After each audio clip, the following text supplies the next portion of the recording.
U.S. President Donald Trump's tariffs on Canadian goods are changing the way governments in our own country respond to trade barriers. Today, the Ford government tabling legislation to mobilize free trade between Ontario, Nova Scotia, and New Brunswick. And as Kelly Botello tells us, Premier Doug Ford hoping every province comes on board.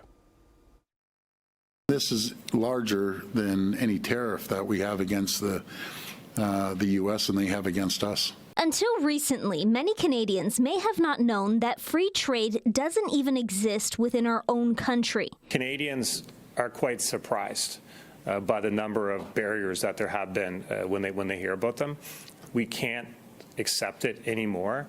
We have to remove them. According to the Ontario government, trade barriers within Canada cost the national economy up to $200 billion each year and increase the cost of goods and services for Ontarians by 14.5%. My goodness, we've been tariffing each other, it seems, for decades, generations, actually. Today, the Ford government tabled the Protect Ontario Through Free Trade Within Canada Act and hosted the premiers of Nova Scotia and New Brunswick, who have agreed to trade freely with Ontario. We're proposing to work with provinces so that goods and services that meet one province's regulatory standards are automatically recognized as equivalent in another. The plan involves removing restrictions on the movement of goods. This will provide new products for Ontario consumers to enjoy and millions of new customers for Ontario products across Canada. And includes allowing workers from other parts of Canada to work in Ontario by simplifying the process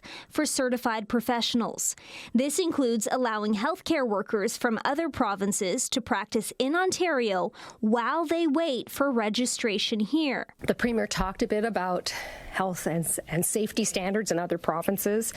Ontario has some of the highest in the country. And what we want to make sure of as New Democrats is that we are looking to raise the bar, protect those standards, not have a race to the bottom. The Ford government's plan would also enable direct-to-consumer alcohol sales with reciprocating provinces and territories so that consumers will be able to purchase alcohol directly from producers across Canada for personal consumption. So that we can celebrate in Canada and cheers each other with Canadian-made products, perhaps instead of American-made products. Ford says he hopes all premiers across Canada agree to free interprovincial trade.